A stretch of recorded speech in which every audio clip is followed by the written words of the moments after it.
Hemos hablado en esta señal de las retenciones al agro, de lo que significan también para un sector muy productivo de la República Argentina. Finalmente un juez federal suspendió la aplicación de las retenciones al agro.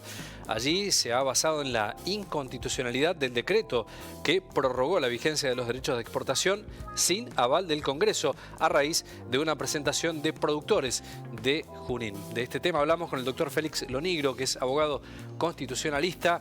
Bueno, para conocer más de esta medida. Doctor, ¿cómo le va? Un gusto, un placer saludarlo. Buenas tardes. Buenas tardes, ¿qué tal? ¿Cómo le va? Bueno, muy bien. Leyendo un poco la información y sabiendo lo que había sucedido en Junín de la inconstitucionalidad de un tema remanido, ¿no? Respecto a este tema de retenciones, aquí se ha hecho en forma concreta, se ha aplicado, ¿no? La inconstitucionalidad. ¿Qué opinión le merece a usted, doctor, este fallo? Bueno, me parece muy atinado porque los derechos de exportación, las retenciones son derechos de exportación, como son tributos, tienen que estar creados y avalados por una ley. O sea, todo lo que es legislación en materia tributaria tiene que salir del Congreso de la Nación.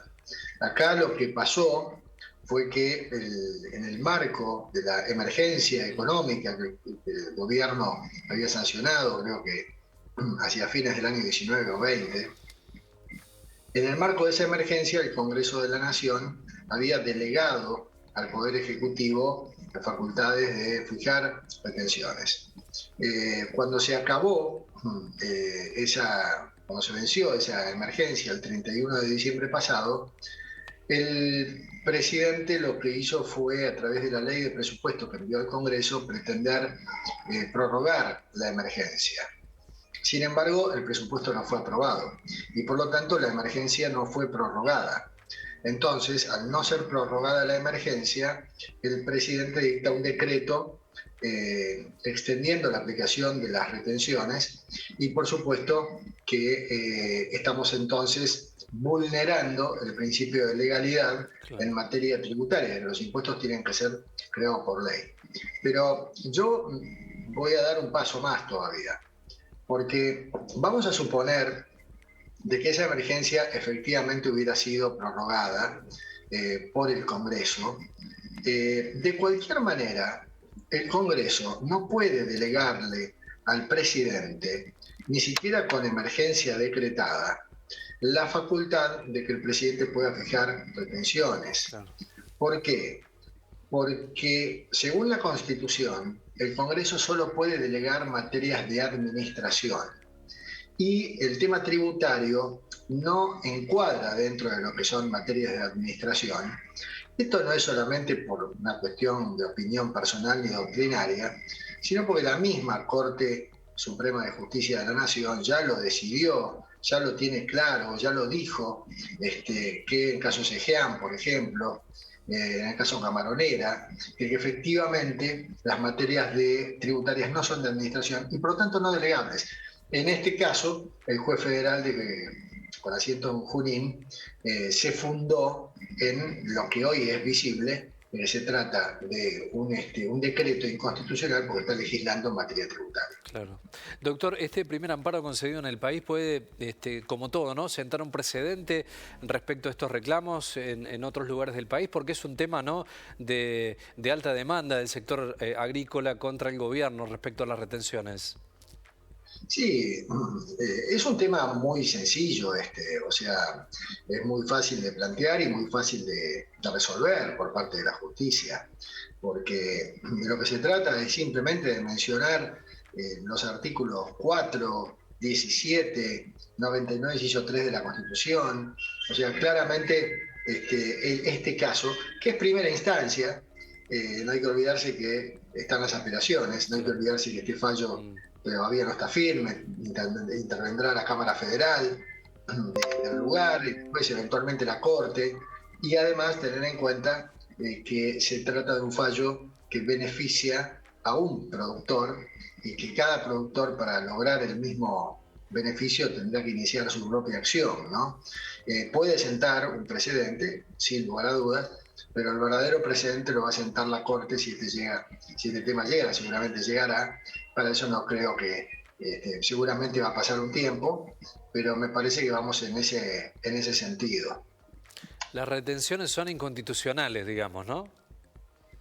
Son inconstitucionales, a ver, no son inconstitucionales, si fueran aplicadas por el Congreso de la Nación, Claro.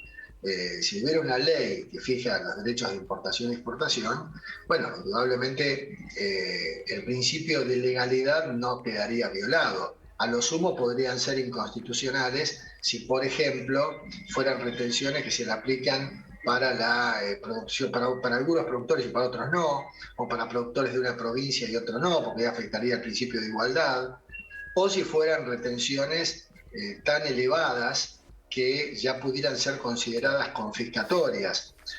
Para que un impuesto pueda ser constitucionalmente válido, tiene que responder al principio de legalidad, que es hecho por ley, al principio de igualdad o proporcionalidad y al principio de no confiscatoriedad, porque el principio de confiscatoriedad lo que hace es convertir a un impuesto en irrazonable, producir una exacción irrazonable en el bolsillo del contribuyente.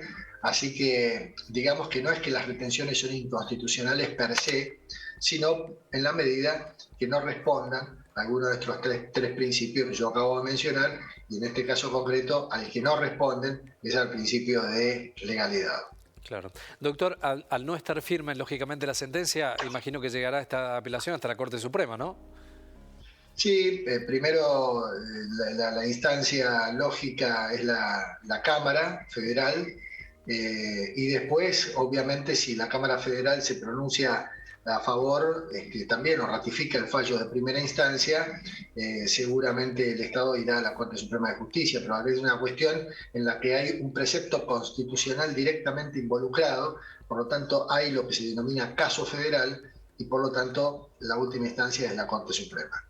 En este impuesto que implican las retenciones, y siempre pensando, ¿no? Desde el reclamo también que generan los productores, respecto, bueno, a la alícuota, al impuesto que tienen aplicado sobre la producción, ¿qué es lo que se puede hacer? Porque aquí hay una cuestión que tiene que ver con la política y con la legalidad, ¿no? Que continuamente están en fricción en la Argentina. ¿Qué se puede hacer, digamos, desde lo legal, desde lo jurídico, desde lo constitucional, para armonizar estas cuestiones de derecho que pide el Estado y también que necesitan los productores respecto a las retenciones? ¿Puede llegar a haber algún punto de acuerdo en algún momento de este gobierno o del que viene para aplicar alguna política de Estado a largo plazo respecto a este tema?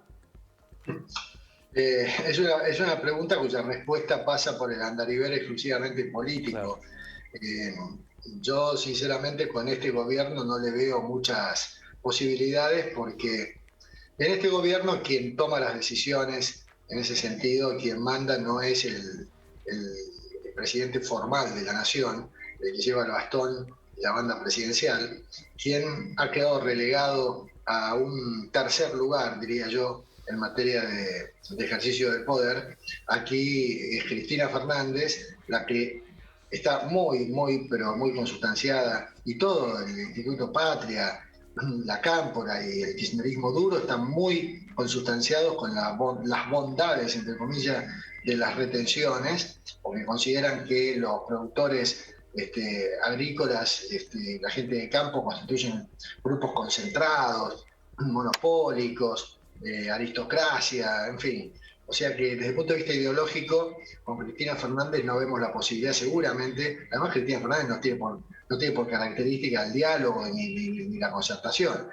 Massa, que por ahí es más ecléctico, por ese lado sí, pero sinceramente nadie sabe bien en este gobierno por dónde pasa el poder, nadie sabe en qué momento, que por ahora Massa tiene mucho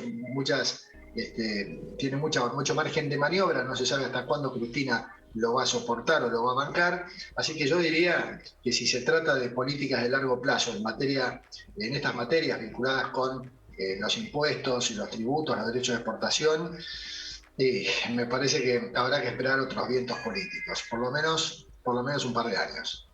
Un par de años, sí, lamentablemente, ¿no? Uno siempre imagina y piensa es cierto lo que usted manifiesta, doctor, respecto a esta cuestión, ¿no?, de la raíz productiva de la Argentina y en este caso en el campo, ¿no?, que sea lamentablemente, ¿no?, porque en el medio estamos nosotros, ¿no?, aquellos que queremos un país bien, un país sano y en lo económico también en crecimiento. Y la sensación que uno tiene, las percepciones que uno tiene respecto a estas situaciones que tienen que ver con cuestiones más profundas, más de fondo, esta aplicación de tributos, ¿no? Y después no en la utilidad y en la aplicación de ese tributo real y formal por parte del Estado, ¿no?, en función a qué se destinan, ¿no?, que allí también hay otro tema de discusión y mucho más largo, me imagino.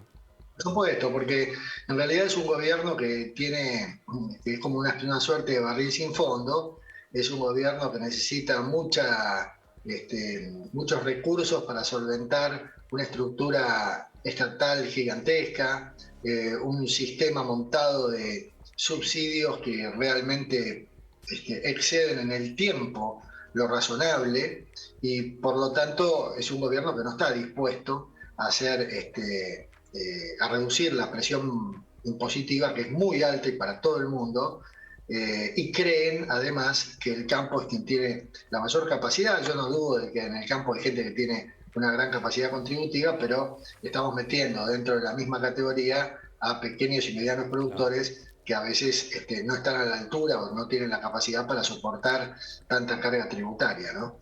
Así que evidentemente es una cuestión de política, es una cuestión de política tributaria, es una cuestión de políticas económicas, y en este sentido los gobiernos o sea, los dirigentes o los partidos políticos que tiendan a gobernar o que pretendan gobernar el país tendrán que en este sentido ser muy claros y no dejar que permanentemente sea la coyuntura la que mande si hay que subir, bajar retenciones, ponerlas, sacarlas, etcétera. No tiene que ser una política de mediano y largo plazo.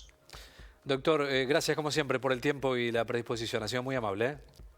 Igualmente, gracias. Muchas gracias.